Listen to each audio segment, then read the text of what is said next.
کل قیامت کے دن جب حضور علیہ الصلوۃ والسلام کے سامنے پیش ہوں گے ہم سب لوگ، تو اتنا تو سوچنا چاہیے کہ انہوں نے ہمارے لیے کیا کیا تکلیفیں اٹھائی تھیں۔ وہ ہمارے لیے اٹھائی تھی ساری نا، کہ یہ دین ہم تک پہنچے، اپنی امت جو آنے والی ہے، قیامت تک آنے والی ہے، اس امت تک وہ دین پہنچے، اس لیے ساری تکلیفیں اٹھائی تھیں، گویا ہمارے لیے ہی اٹھائی تھی، تو پھر ہم کیوں پیچھے ہو جاتے ہیں؟ میں اس دن ایک جگہ کل کی ایک تقریب تھی، اس میں بیٹھا ہوا تھا، تو میں وہاں یہی کہہ رہا تھا، میں نے کہا اللہ پاک نے زندگی تو دی اس لیے ہمیں کہ وہ ہمیں آزما رہا ہے۔ تبارک الذی بیدہ الملک وہو علی کل شیء قدیر، وہ برکتوں والی وہ ذات ہے جس کے ہاتھ میں ساری بادشاہیاں ہیں، وہو علی کل شیء قدیر، ہر چیز پر وہ قادر ہے، قدرت رکھنے والا ہے۔ الذی خلق الموت والحیات، یہ قرآن کی آیت ہے، الذی خلق الموت والحیات، جس نے زندگی اور موت کو پیدا کیا، کس لیے پیدا کیا؟ لیبلوکم ایکم احسن عملا، تاکہ وہ تمہیں اس زندگی میں آزمائے کہ تم میں اچھے کام کون کر کے آگے جائے گا۔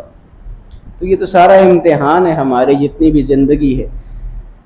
تو میں یہ عرض کر رہا تھا کہ یہ اتنی تکلیفیں جو حضور نے اٹھائی ہیں تو یہ ہمارے لیے اٹھائی ہیں، پھر آج کیوں ہم پیچھے ہو جاتے ہیں؟ موبائل کے حوالے سے میں وہاں پر بات کر رہا تھا کہ یہ موبائل کی جتنی روشنیاں اور اس کی چمک دمک ہے یہ اس زندگی میں ہے، جب اندھیری قبر ہوگی، نہ پاس موبائل ہوگا، اور قبر میں اگر موبائل ساتھ رکھ بھی دیا جائے تو روح نہیں ہوگی جو اس موبائل کو آپریٹ کر سکے گی۔